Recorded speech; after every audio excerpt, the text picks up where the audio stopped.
out of Washington, the Republican National Committee is actually voting today, within the hour, whether it will ban CNN and NBC from the presidential primary debates for 2016. The party is saying that both networks plan to do documentaries on Hillary Clinton, and that amounts to free advertising for the potential Democratic presidential candidate. So joining us by phone from their Boston meeting on this story is Sean Spicer. He's the Director of Communications for the RNC. So, Sean, before we get into this, first tell us exactly what you're trying to accomplish. Are you trying to get these documentary programs taken off and scrapped from these two networks?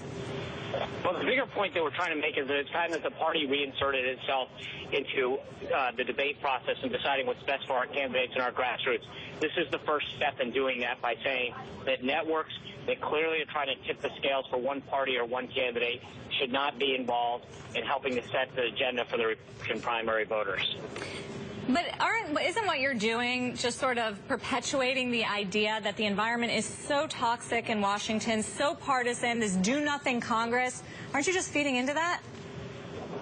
Not at all. I mean, if you recall, in 2008, the Democrats refused to debate on Fox. No one had a problem with that.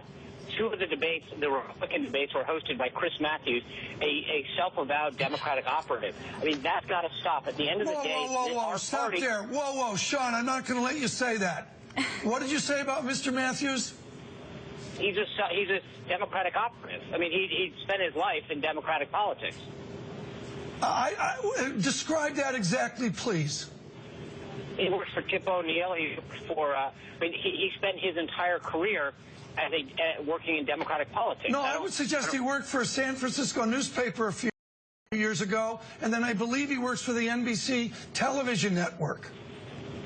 Okay, but he spent his entire career prior to that helping elect and re-elect Democrats to office. And why would you put someone whose job it is? And again, there's nothing wrong with that. I don't have a problem.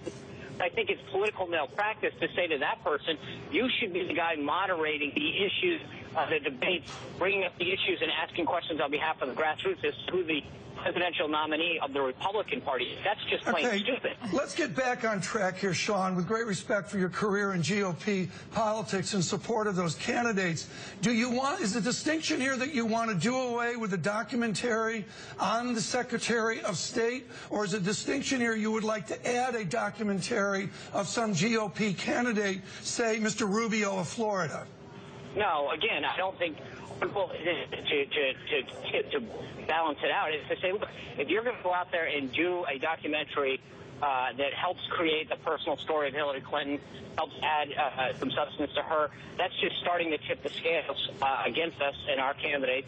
And frankly, it's also a disservice to the Democratic primary. People like Governor Joe Biden, our vice president, and a bunch of the other senators and governors on the Democratic side that are looking at the potential race as well. So I mean, it's just blatantly tips the scale in the favor of one particular candidate. But by putting up a fight and by pushing this vote through, I mean, critics would argue that you're basically crowning Hillary every time you say her name, crowning Hillary the nominee when she hasn't even announced it yet, in the face of no real Republican nominee on the other side. I think the networks are the ones that came out first and said we're going to air miniseries and documentaries on her behalf. So if she doesn't run, I would be shocked. What we're trying to do is to protect our party and our nominee and our potential nominee, and look out for the issues and concerns of our grassroots, not worry about Hillary Clinton and not worry about the networks. Well, it certainly is a statement, Sean. Thank you so much for joining us on this story today. Sean Spicer is the Director of Communications from the RNC on this